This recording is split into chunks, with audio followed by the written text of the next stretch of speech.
Hello everyone, and thank you so much for joining our webinar today on PaintShop Pro's Brush Variance Palette. I'm joined by PaintShop Professional Carole Asselin, who will be demonstrating a variety of fun projects and creative tips using the Brush Variance Palette. Carole is a PaintShop Pro power user, and she's been using PaintShop Pro since version 7. You might be familiar with her from previous PaintShop Pro webinars she's been featured in, or as a scrapbooking specialist. She's been teaching people how to create digital layouts and designs using PaintShop Pro for several years now. Carole has also coded hundreds of scripts to help designers, photographers, and digital scrapbookers work faster in PaintShop Pro.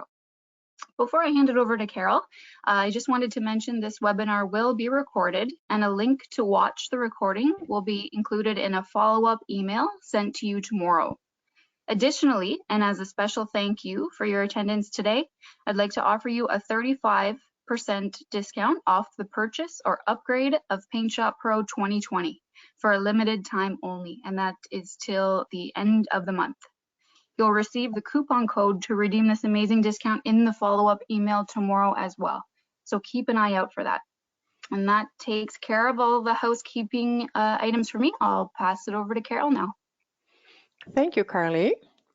So the Brush Variance Palette is part of the additional settings that you can use with the brush tool.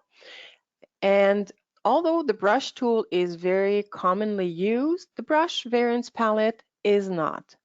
So we'll have just a look, an overview of the different settings that you can use for the brush tool, and then the Brush Variance Palettes, what each of those settings will mean, and then how you can use those different combination of settings to create various projects and enhance your photos. So to start, I'll start with just a regular color brush, and I have here my settings in the toolbar. So I have a size of 50 and I have my step.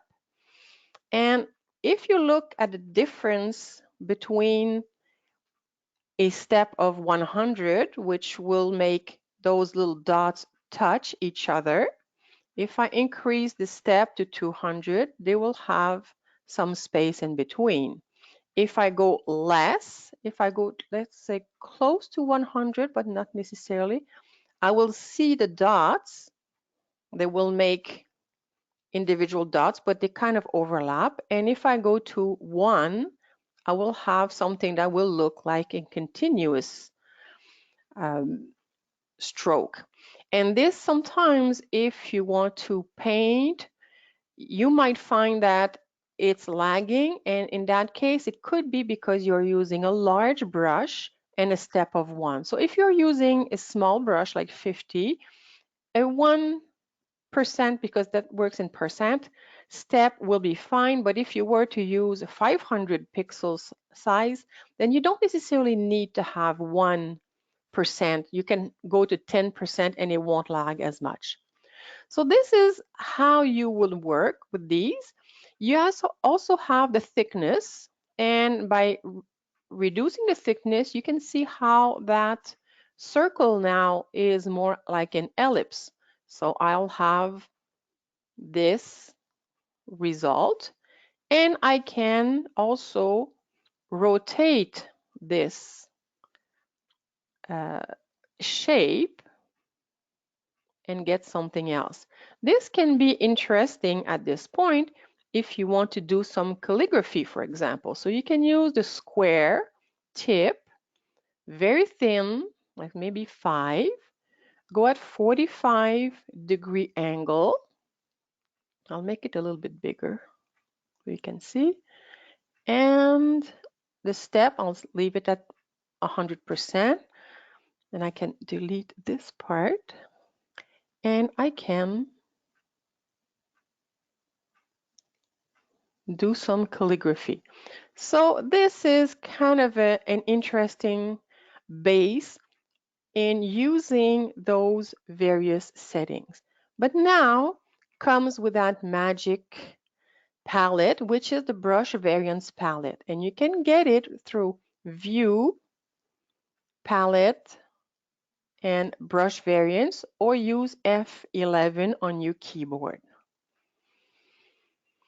So by default, everything is set to normal, and sometimes the size will be set to pressure. This will be the case if you are using a graphic tablet or another device than a mouse. And so if sometimes you are trying to draw something and you do have a graphics tablet, you might find that it's not responding the way you want it. Sometimes it's because that pressure is set by default. So we do have various settings and different options, color blend, hue, saturation, so on. And we have different settings for each of the options. So one could be based on the pressure, tilt angle, tilt rotation. All those with a star is only available if you are using a graphics tablet, and it also depends on which feature your tablet has. But you also have the direction, fade in, repeating fade in, fade out, and oscillating fade. Those options are available for everybody. So whether you are using a graphic tablet or a regular mouse. Then you have the jitter, which goes in percentage. So it can range from 0 to 1000. And we'll see how they go about changing your end result. You have the fade rate, which will be important if you are using the fade in, fade out, and repeating fade in. You have the position jitter, which is a percentage of your whole canvas and the number of impressions per step. So let's have a look now. I'll just go back to my brush and I'll go by default here, and the steps, I'll just go a little bit. Okay, so if I have my red color and I go with a straight line, if I change, for example, the color blend, it will blend in with the next color or the background color you have. So for example, if I have yellow and red, you'll see that ranging, let's say I use 30%, so it's going to be 30% the time it will go toward the yellow colors, and you see a little bit of a change. It's not very obvious, it's quite subtle, but the more I increase my excuse me, my percentage, the more I see the color blending between the red and the yellow. And if I go much higher, then I'll have more yellow than red. So that is one setting. Now for the hue, okay, I'll go with my default red. If I increase the hue variation, you can see it's going to be colors that are from that red, a little off the red. And if I go a little less, I'll have more of the colors that are close to the red. And if I go a lot higher, I'll have basically all the colors that you might want.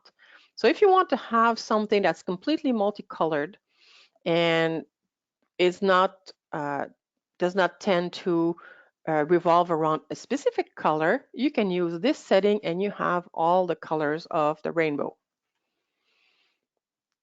Now, how about the saturation? Again, I'll try with my basic, and by increasing the settings, I'll have some of the dots that are less saturated than others. You can see they are going toward some gray because the saturation is lost or just reduced. Now you have the same thing for the lightness. So this is the basic, and I'll have some darker colors. It seems to always go toward the darker colors. It does not offer lighter colors as far as changing the lightness. It always goes to the darker side. Now we have the size. The size is a little, very sensitive. So if you increase to 1, you'll have already a change in size like this. If you go to 2, there's already a lot of variance.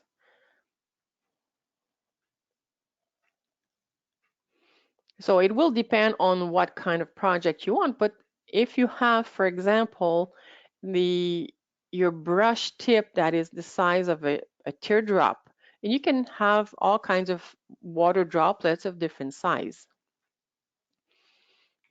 Now we have the opacity.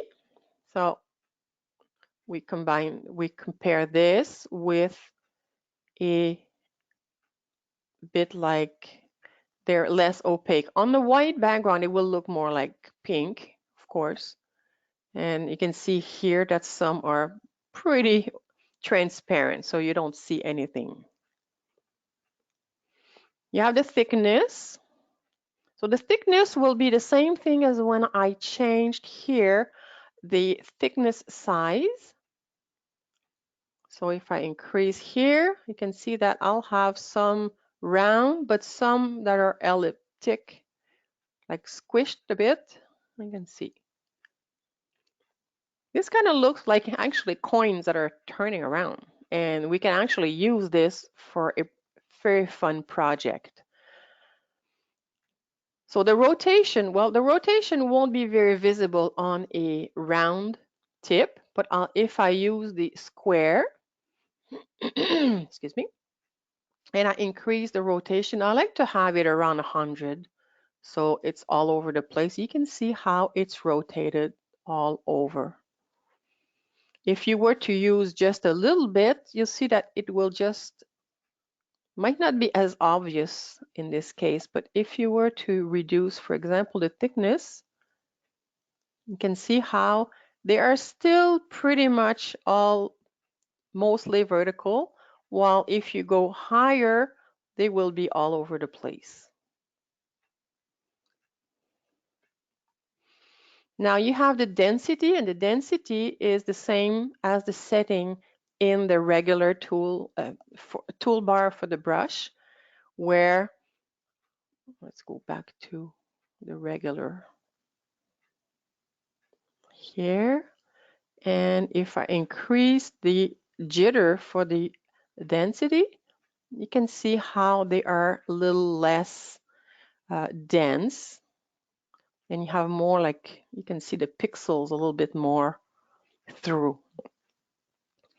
All right, so those are the first options. Now we have the fade rate, and the fade rate will vary or will affect the different options. So for example, if for the size I want to have fade out will mean I will start larger and will go down smaller, and I will start with something larger. So you can see, and I'll make it very thin. And so the density, I'll leave it there, but the size will be fading out.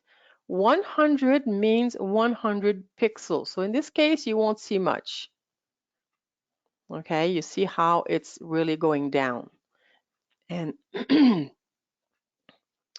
it's kind of small. If I make it longer,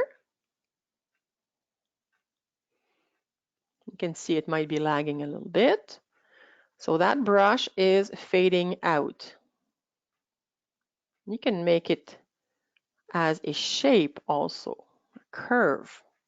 This is a way you can fade out, and you can do the same thing with a fade in, where it will start small and go as large as the tip of your brush. And after that, you can restart. You notice here it says 1000, so it will cover 1000 pixels for the variation, even if your brush is a different size. So once it's reached its length, it just keeps going with the same length. Now you can have also the repeating fade in. So it goes up, back, and small and back again. And you can have oscillating fade where it goes bigger, smaller, larger, smaller.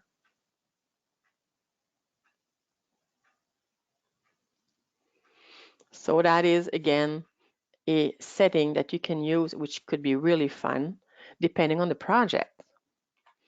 Now let's see the position jitter. So we'll go back to that circle and regular thickness. And I like my step at 100, especially when you have the more.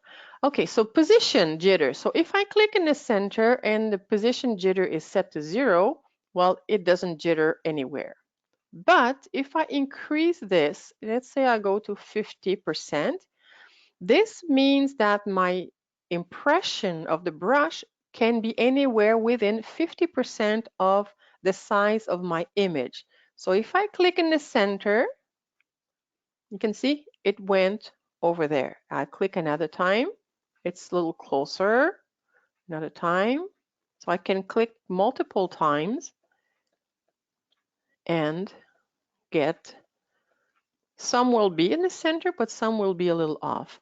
And if I go to 100, it will go anywhere basically on my canvas if it wants. Sometimes it doesn't, but it can go anywhere. Well, clicking one click at a time to get all those impressions, especially if you want to cover a large area of your image, can be a little tedious. So let's remove this, and now we can have the number of impressions per step. So for each click, I might want to get 30 impressions. So if I keep the position jitter to 100, I click in the center and I get 30 impressions. I can get 30 more and more. And one thing I found also is that if you click on in a corner and the position jitter is set to 100%, it will just calculate as if you were in the center. So my image here is 2000 pixels in width. So the jitter will basically be 1000 pixels on one side or 1000 on the other side, or up or down. So if I click in the corner, it will only use the left half, top half. So I can get here. So you can see how they stay in that corner. Or if I go here, they'll stay in that corner. It's kind of good to know because sometimes if you want to have something all around, you might want to click once in the center, but then once in each corner, so you can have some more impressions in the corners, because otherwise it seems to not really visit the ends, the corners of your image. Okay, so now that we have an idea of those different options, we can combine them. And by combining them, we can create various projects. So let's say that I'm going to use this image to create a bokeh background. So I'm going to first flood fill with black, simply because bokeh pattern or they look better on a black background. Although you can use different colors, that is fine. So let's say I want to create some bokeh between red and maybe orangey colors. So I'll start with my regular round brush. I might want to reduce the hardness simply because, well, bokeh are really blurred dots, and I'll resize a bit. Now for the size, I'll leave it at 100. And the reason I don't want to go with 1 is that I will want to have more impressions per step than 1. And if I happen to click or drag by 1 or 2 pixels, I'll just get a bunch of impressions. So this way it will prevent this. So what I'll do now, I'm going to choose the color blend, leaving it at normal, so I'm not using any fading. And I'll go with 100. So around 100, it will make the blending kind of even with both colors. I want to change the hue a little bit because I don't want to have just the red or just the orange, but I would like to get a little bit off, the colors a little bit off. So I'm going to go with 10. Now the position jitter, I want that everywhere. Impression per step, let's go with about 10. And the opacity, I want to go with 15 because I want to have some of those dots more opaque than others. So if I click just once, you can see how I'm getting already some fun dots for my bokeh effect. So I can have this, and then I can add a new raster layer and change a little bit my size. So I can go down to like this and make more dots. And I can repeat the same thing with a third layer and maybe reduce that to maybe 150 and do the same thing. And from there, I have the option now, I can just add some blur with the adjust, blur, Gaussian blur, and this with 6 could be this one. I can increase a bit the blur, maybe to 10, 15. And maybe the larger ones, I'll go with something more. And then I can play with the opacity of those dots.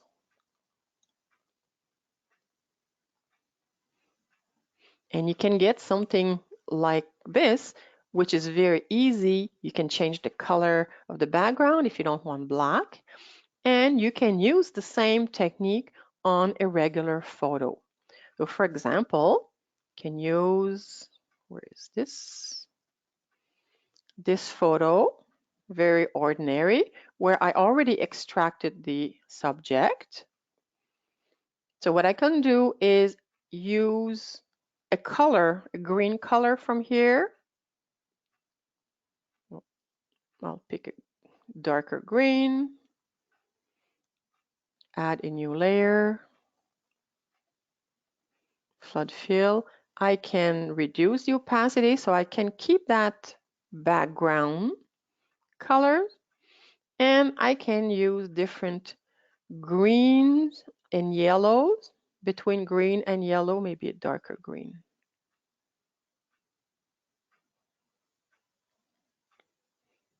And yellow. I can do something like this and repeat this on its own layer to create some bokeh effect. I'm going to use smaller brush simply because my image is smaller and I use the same settings. Add a new raster layer. Reduce this to maybe 70.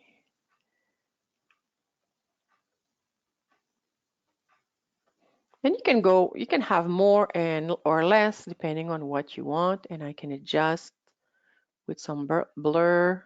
This one is a little too much. The settings will depend on the size of your project, of course, so you can adjust that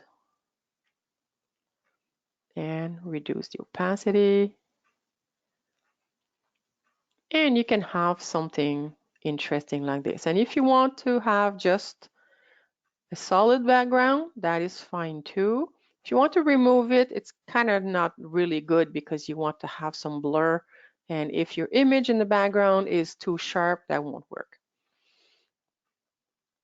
But this could be a fun way to add a background from an image that does not have necessarily the nice background, and especially if you were not able to use or create this effect with your camera. Okay, so this is one way, one project that you can use. One project you can use the Brush Variance Palette for.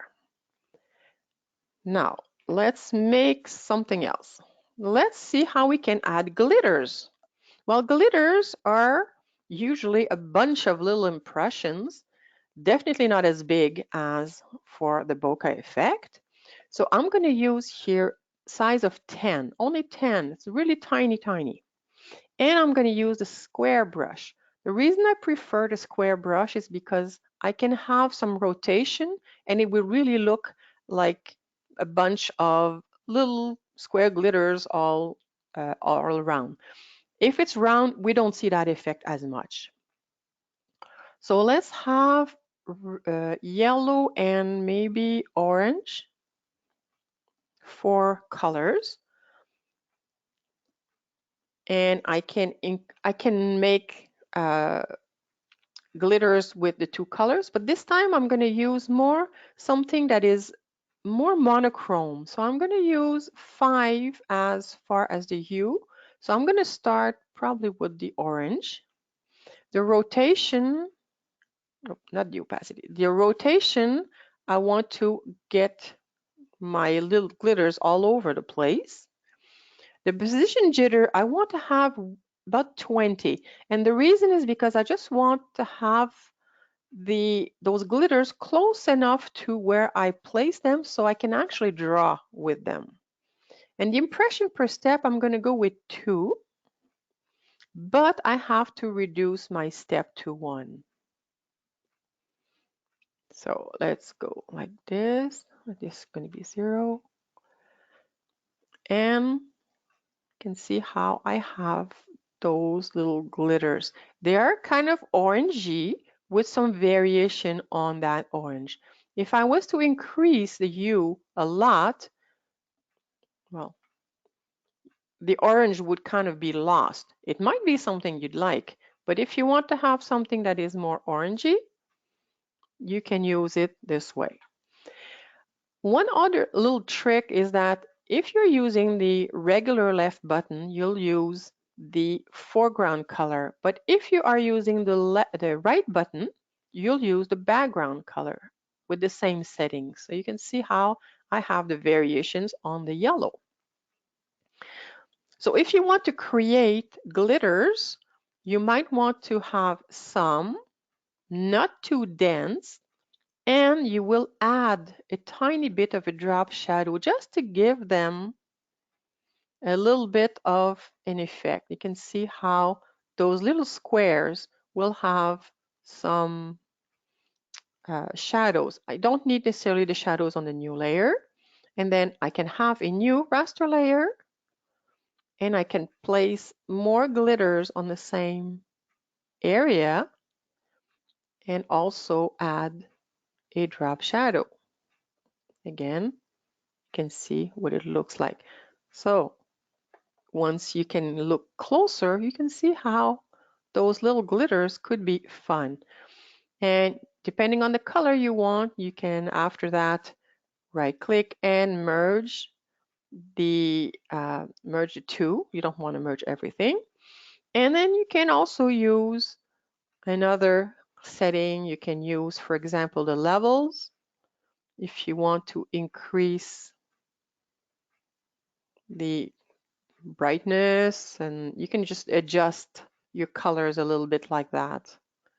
It's really up to you. You want to have some more like darker, something lighter, really up to you. Now, how can you use these? Well, let's open another image and we can have this nice photo. And with your glitters on a new raster layer, so I'm going to use a new layer. I'll just check the size of my glitters and I can see how the position jitter seems to be a little bit much. So I'll just reduce this so I can have my glitters closer two that together, and I'll make them red, nice red, and I can draw a nice heart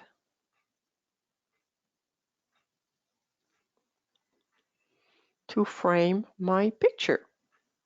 And of course, you will add your little bit of shadow, and if you want, you can add a new raster layer and repeat the same thing with the yellow.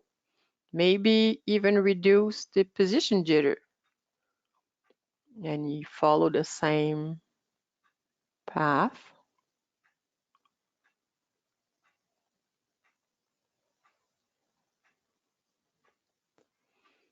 And you can get something fun.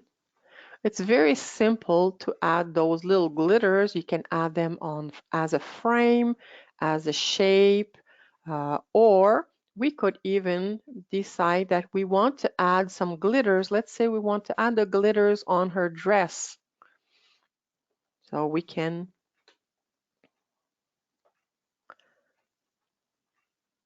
start making a simple selection. We're just going to go with something simple.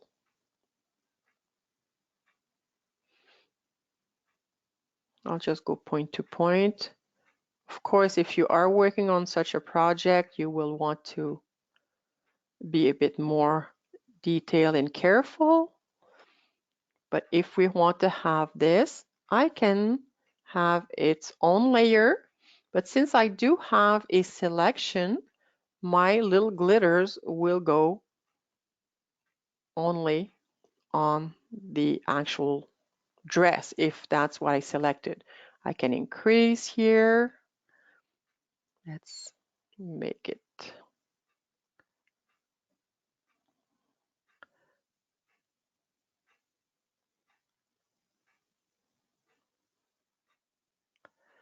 And of course, you decide how much you want, because if you increase the step, for example, to 10, you will have 10 times less, simply because the impressions will be every 10 steps. So if I go and use this, you can see how my glitters are a little more scarce. So maybe the dress is not the best example, but you might have a flower or something that you want to add glitters to. You can just make a selection and then the glitters will stay inside that selection.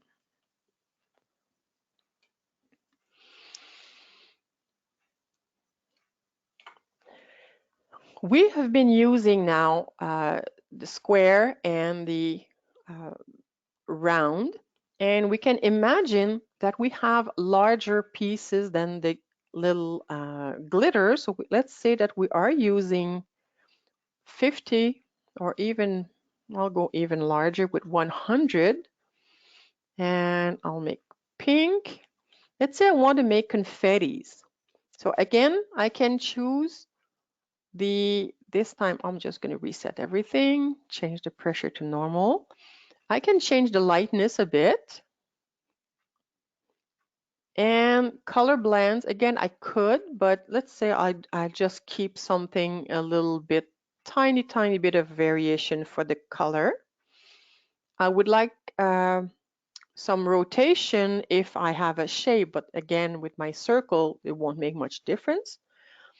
And I can have a large position jitter and quite a few per impression. So I have those. They could be confettis, and you can see a little bit of change on colors will make them a little easier to see. And you don't want to overlap too many. Oops, I had too many here, I find. And you can add now a drop shadow, just like you did with the glitters, but you can go a little bit higher. You can see in the preview, you can go with 100%. And that will give the impression that those little confettis are pieces of paper that are scattered all around. And by making several layers, you will have confettis about everywhere. Then you add again the drop shadows. The idea of adding several layers is because at one point you will have a lot of overlaps, and if the overlaps do have a little shadows, it really will show as overlap and not just a little blob of colors. So this is fine with the this shape, but how about using a different shape? So I can have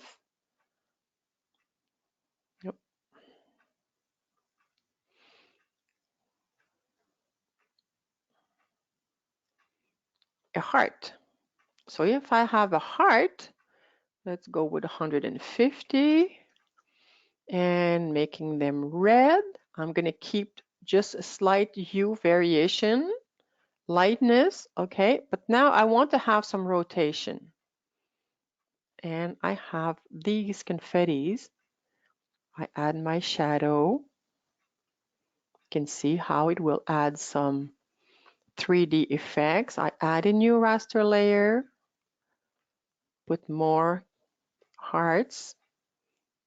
Again, add the drop shadows. And I can go as much as I want. I can have just a little bit or a lot. Just make sure that you add a new raster layer so you can have some shadowing.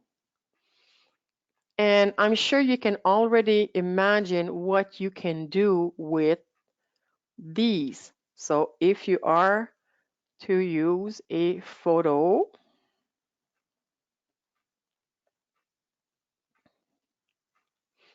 let's move that brush variance. It's very easy at this point. Add a new raster layer and you could have those confettis. Of course, at this point, I did drag, and with the position jitter of 100, I'm just covering too much. So in this case, I can increase my steps and definitely keep my position jitter much less. I can drag this way.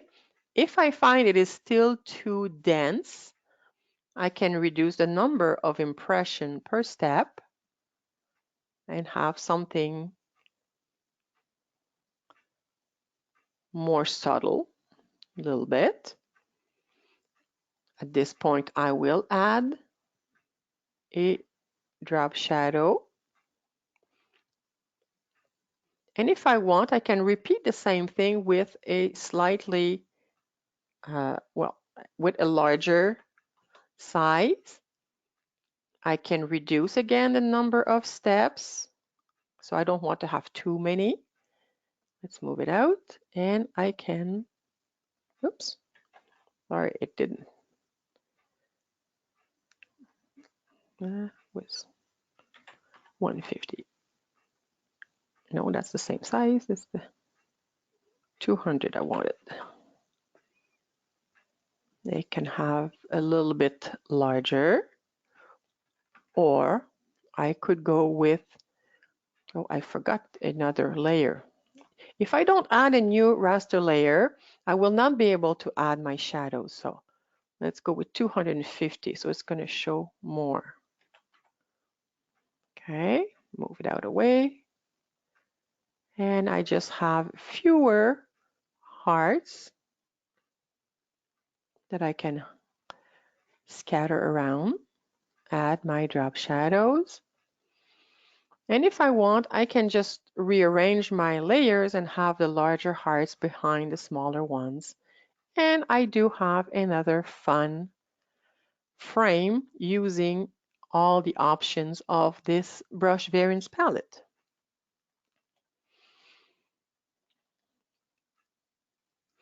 Well, let's remove these. And I would like to get back my black background. Another thing we can use the Brush Variance Palette is to add flares. And because flares might be kind of all over the place, I can use one. There's one I think that comes with, it's twirly. Not this one. Here, Starburst. It comes by default. And I might want to have some yellow flares. And in this case, let's reset to all the settings and go to normal. So I'll have my flare at 150. Of course, I want to have rotation because I don't want my flares to be all even. I will want a tiny bit of size variation. And I could go between yellow and white. Oops. So I can have some color blending between white and yellow, and I will have my flares. I can have them straight like this or all even. Let's make another raster layer. It's going to be easier. Or I can just increase the position jitter and I have my flares like that, which kind of looks more like a fairy. But one thing you can do is also play as far as the size to fade out, or let's say I'll do fade in, and I'll go with that 10,000. So I can start small and get larger and larger flares until I get to the actual size. You can see how this could be fun. And if you don't want the position jitter, you can have it more as in a regular line. So you can do the same thing, start in the center.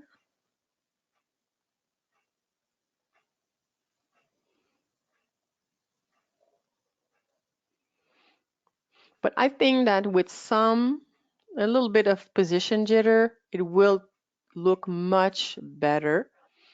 And you can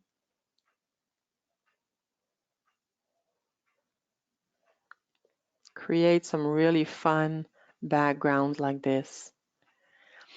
So if you do have a photo with a little girl holding a magic wand or something like that, you can definitely add on a new raster layer.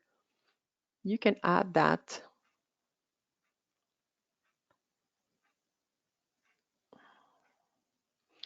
little flares. Of course, in this case, the image is much larger, so I will go with much larger size, and the effect should go to something larger. You can see here. But of course, if you don't want to take that long to get to the full size, you can reduce that. So let's reduce it to 2000 or close to it. Well, then the effect will be that the flares are getting larger sooner. Again, you can change the steps, you can have more impressions. You can have, let's say, 5 impressions per step, and then look at that. So you can get a whole trail of flares. And of course, flares are not necessarily that sharp, so you can want to add a little bit of a Gaussian blur. Maybe not too much. It depends on what effect you want to get.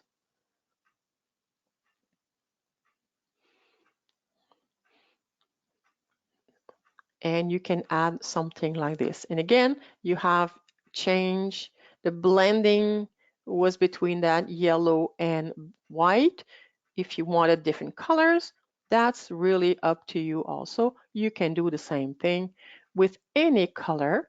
And you can change also, if you want to have it monochrome, you can just play with the hue jitter and keep the color blend as is. So if I go to no color blending, but I want to have bits of a hue variation, it's going to be on the yellow.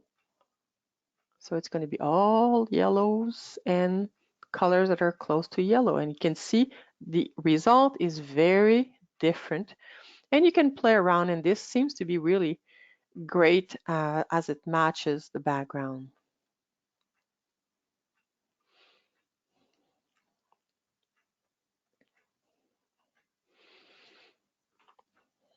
And we're really not finished.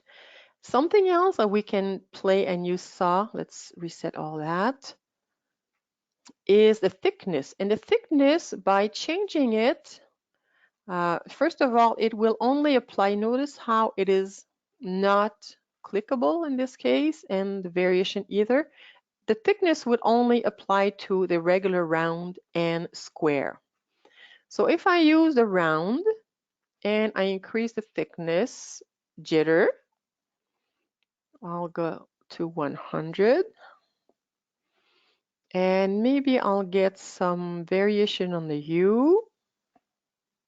The size will be the same. And the position, I want to keep it all straight. And the steps, I want to have them 100%, like just the same size.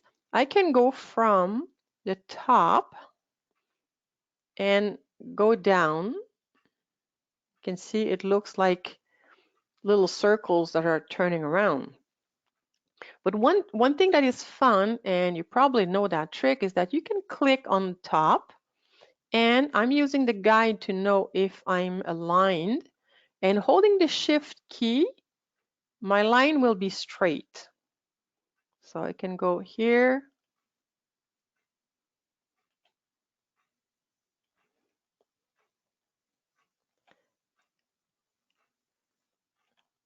and I can create something really fun with the variations of size, of thickness, I should say. And I can make one even on the edge. Doesn't seem to look as good though. And now I can change the color. Let's say I want to use pink, and using the exact same settings, I can go in between.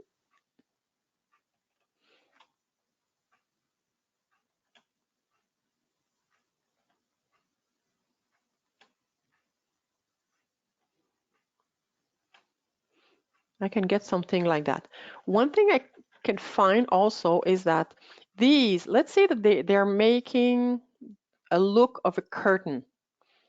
I could make now a little bit of a inner bevel for these.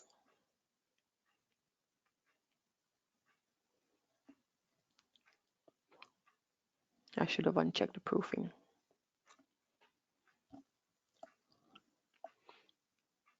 And get something that really looks like a curtain. So you can create that if you want to make a background, and by using different sizes, you can get various effects. So I'll just add a new raster layer, and I'll make them at 50.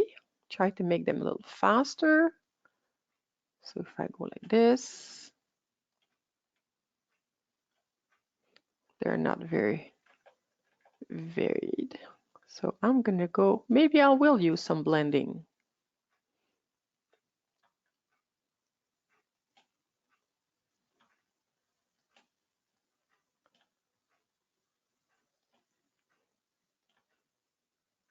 It's fairly quick.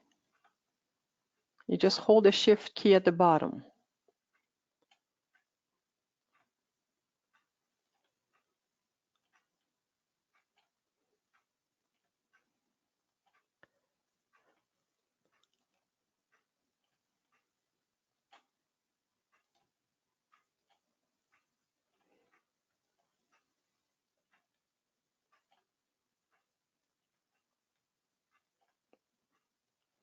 So imagine that you want to add your subject or something and use this as a background.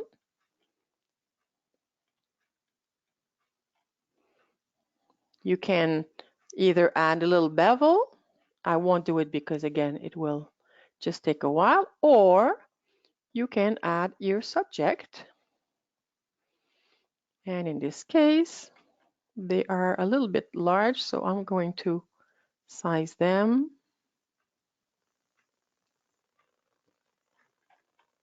And I can have them dance in front of this fun background.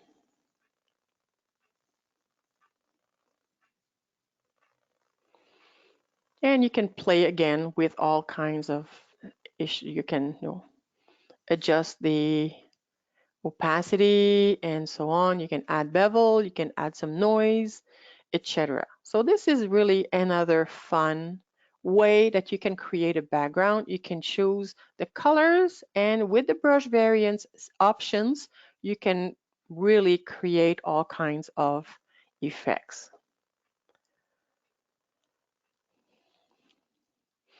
Now the next one I want to show you is how we can actually use the Brush Variance Palette with something else, which is a mask. So for this project, I'm going to be using this photo. And this time I will use this and create a mask. And my mask is going to be used to create a watercolor effect. So I have my mask, my image. I will promote this to a raster, and I will go to New Mask Layer, Hide All. So now we can see I have a black layer, which is in my mask, which is blocking everything. So remember that black will block. So that's the way to remember it. And I'm going to have here black and white, but I'll switch because I want to use the white. But I can make it so that the white is not completely white. Maybe I'll make it a little bit of a grayish. This will make your mask slightly translucent, a little bit like water painting. You can adjust which kind of gray you want also. And in the brushes, you can find some water brushes. Oh, I think I have some. Where? I thought I had some. Dry brush.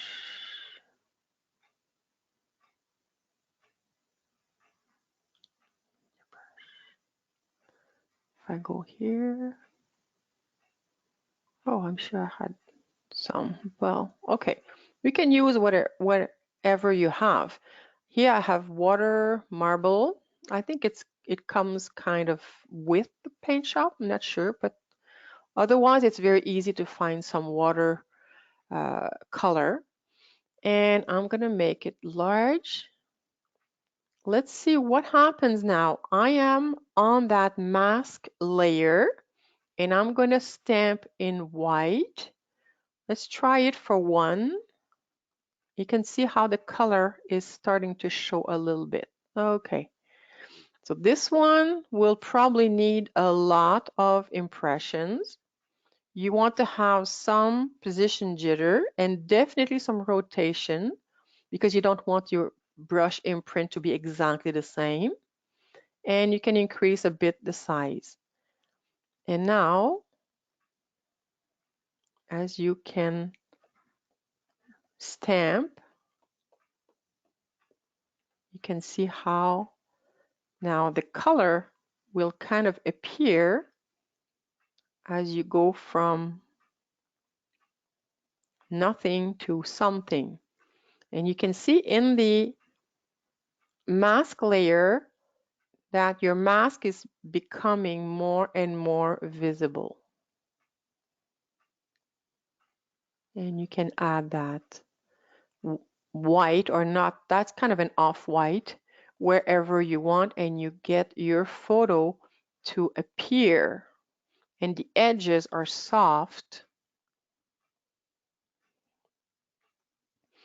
Now, if you want to see the effect, you can add a new layer. Oh, I think my layer went in the wrong place. And I will flood fill it with maybe black and move it under my group. And you can see how the effect of that brush, that soft brush, has on your image. And you can go back to that mask and you can add more.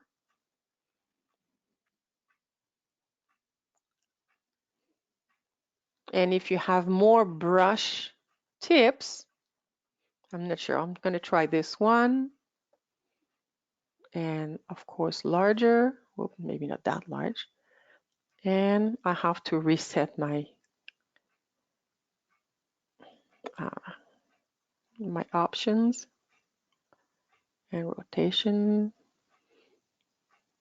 Oh, this one seems to be a little denser.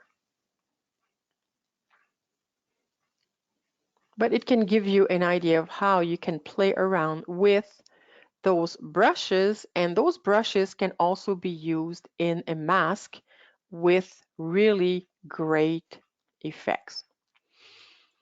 So I think we have kind of gone through quite a few ideas of how you can use the Brush Variance Palette for your next photo project. So how does that go, Carly? Hi, Carol. Yeah, thanks so much for the excellent presentation. And thank you to everyone who attended the webinar today. Just a quick reminder to watch for the follow-up email you'll receive tomorrow, which includes a link to the recording of this webinar for you to rewatch, as well as your discount code to purchase or upgrade to PaintShop Pro 2020 at 35% off. Thanks so much, everyone, and we'll see you next time.